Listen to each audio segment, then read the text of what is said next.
Best एकतरफा प्रेम कहानी आजकल किसी किसी को वन साइडेड लव हो ही जाती है, क्योंकि बहुत सारे लोगों को किसी को देखकर ही अपने मन में प्यार करने की आदत हो जाती है।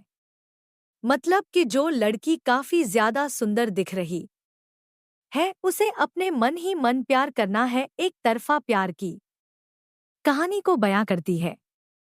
प्यार, मोहब्बत, लव स्टोरी और प्रेम कहानी सभी के जीवन से संबंधित होती है। आप सभी लोगों को पहले ही बता दें कि आज के इस लेख में हम लोग एक तरफा प्यार की कहानी तथा उसे संबंधित हो और भी 10 कहानियां तथा दर्द भरी love story, girl one sided love के बारे में कहानी सुनने वाले हैं। जीवन में कभी किसी ना किसी को किसी से एक तरफा प्यार जरूर ही हुआ होगा, क्योंकि किसी को बिना कुछ बताए उसे मन ही मन चाहना और मन ही मन प्यार करना एक तरफा प्यार की कहानी तथा one sided love story in Hindi कहा जाता है। एक गांव में एक सोहेल नाम का लड़का रहता था। सोहेल की उम्र लगभग 18 साल हो रही थी। वह कॉलेज में ग्रेजुएशन यानी कि स्नातक की पढ़ाई कर रहे थे। वह लड़का पढ़ने लिखने में तो काफी ज्यादा नॉर्मल था। मतलब कि पढ़ाई लिखाई के मामले में वह लड़का ना तो ज्यादा तेज था और ना ही ज्यादा खराब था। उसका रोल नंबर मतों की सोहेल का रोल नंबर अपनी कक्षा में हमेशा 3 या 4 नंबर पर होती थी। सोहेल पढ़ाई लिखाई के साथ साथ प्यार मोहब्बत वाली चीजों पर भी काफी ज्यादा विश्वास करता था। सोहेल चाहता था कि वह अपनी पूरी जिंदगी में किसी न किसी लड़की से प्यार करके ही शादी करेगा। जयपुर शुरुआत में ग्रेजुएशन में पढ़ाई कर रहा था, तो प्रथम सेमेस्टर में उसे किसी प्रकार की कोई प्यार करने की हिम्मत नहीं लगी थी। लेकिन जैसे ही वह दूसरे सेमेस्टर में जाते हैं, उसे एक लड़की में काफी ज्यादा सुंदरता देखने लगती है। लेकिन वह लड़की क्लास में हमेशा प्रथम नंबर पर आती थी। इसका मतलब है कि वह लड़की जिसका नाम नेहा थी यहाँ हमेशा क्लास में प्रथम आती थी और पढ़ाई लिखाई करने में सोहेल से भी काफी ज्यादा आगे था। पहले तो सोहेल अपने कॉलेज पर भी दिन नहीं जाया करता था, लेकिन जब से वह उस लड़की मुझको की नेहा को देखा था तो वह कॉलेज पर प्रतिदिन जाने के लिए बेबस हो गया था।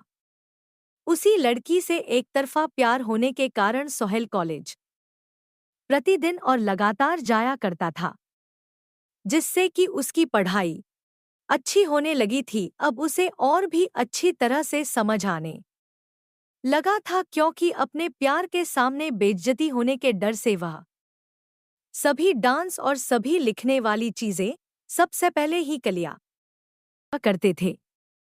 नेहा जिस तरह सेमेस्टर में फर्स्ट आते थे, ठीक उसी तरह सोहेल भी सोच रहा था कि अगर मैं भी पढ़ने लिखने में काफी तेज तर्रार बन जाऊंगा तो हो सकता है नेहा मुझे पसंद करने लगेगी। लेकिन यह बात तो अलग है। सोहेल तो पहले से ही नेहा को मन ही मन पसंद करने लगा था। अब तो नेहा को ही बार बार देखने का मन करता था सोहेल को। आपको बता दे कि सोहेल हमेशा उसे टेबल में बैठा करता था जिसके सामने नेहा बैठा सकती है। अब धीरे धीरे दोनों में काफी ज्यादा बातचीत में होने लगी थी, क्योंकि प्रतिदिन कॉलेज जाने के कारण उसे रोजाना कॉलेज जाने वाले लड़कियों लड़के से काफी ज्यादा मिलजुल तथा पहचान हो गया था। नेहा भी थोड़ा बहुत उससे बात किया करते थे, लेकिन नेहा का इरादा प्यार करने का बिल्कुल भी नहीं था। लेकिन समझ में नहीं होना अपने मन में खेतड़ी बना रहा था कि वह नेहा से ही प्यार करता है और उसी से शादी करेगा। आपको बता देगी जिंदगी आगे जैसी जैसी गुजर रही थी, सेमेस्टर में पढ़ाई जैसे हो जाओगे गुजर रही थी, वैसे वैसे आप सोहेल को नेहा से बिछड़ने का दर्द भी मिलने ही वाला था, क्योंकि सुबह नेहा से एक तरफा प्यार किया करता था, इसलिए मैं नेहा को सोहेल के प्यार के बारे में कुछ नया तो जानकारी भी नहीं थी। धीरे धीरे नेहा और सोहेल तथा सेमेस्टर के सभी लोग अंतिम सेमेस्टर मतलब कि 6 सेमेस्टर में पहुंच गए थे। अंतिम एग्जाम होने वाली थी और सोहेल को काफी ज्यादा दर्द महसूस होने लगा था नेहा से बिछड़ने के। अब तो धीरे धीरे सोहेल का मन में बिल्कुल भी नहीं लगने लगा था, क्योंकि वह नेहा से बिल्कुल भी किसी भी हालत में बिछड़ने के लिए नहीं सोच रहा। आपको बता देगी सोहेल धीरे धीरे अब तो रोने का जैसा हालत बना लिया था, क्योंकि अब तो उन्हें यह भी लग रहा था कि महज कुछ दिनों की बात है, कॉलेज बंद हो जाएंगे, सभी की छुट्टियां हो जाएगी। फिर अब कौन कॉलेज में नामांकन कराएगा। तो सभी लोग अपने अपने घर जाकर अपने अपने शहर में ही पढ़ाई करने वाले थे। ऐसे में सोहेल काफी ज्यादा दुखी रहने लगा था। एक दिन जब सेमेस्टर 6 आखिरी एग्जाम चल रहा था, तुम सभी लोगों को एक दूसरे से बिछड़ने का वक्त आने ही वाला था। उसी पहले हुए चाहता था कि वह नेहा से बात करे कि वह उससे प्यार करता है और उसका फोन नंबर वगैरह लेकर उसे सब दिन के लिए बात करने के लिए तैयार करने के बारे में सोच रहा था।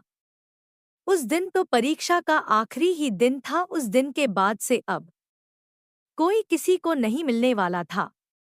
जैसे ही सभी लोग अपने अपने घर जाने लगे थे तो सुमेर का घर काफी ज्यादा दूर था और नेहा का घर भी काफी ज्यादा दूर था। परीक्षा खत्म होते ही सभी लोग अपने अपने घर की तरफ चल पड़े थे। साथ साथ नेहा और सोहेल भी अपने घर की तरफ चल पड़े थे। वैसे तो पहले नेहा को लेने के लिए उसके पिताजी को ले जाया करते थे, लेकिन उस दिन एग्जाम दूसरी पाली में चल रही थी और काफी ज्यादा शाम हो गया था। हो सकता है नेहा के पापा को किसी तरह का कोई काम हो और से लेने के लिए नहीं आया था। नेहा को इस बात की जानकारी बिल्कुल भी पहले से ही थी, इसलिए वह अपने घर जाने के लिए बस तथा ट्रेन का बारे में पता करने के लिए स्टेशन तथा स्टेशन के बगल में बस अड्डे पर पहुंचने लगी थी। लेकिन सोहेल हमेशा से ही ट्रेन के माध्यम से ही अपना घर जाया करता था, क्योंकि कॉलेज से महज 3 स्टेशन ही होते थे उन्हें घर जाने के लिए। क्योंकि सोहेल का घर और कॉलेज मात्र 15 किलोमीटर की दूरी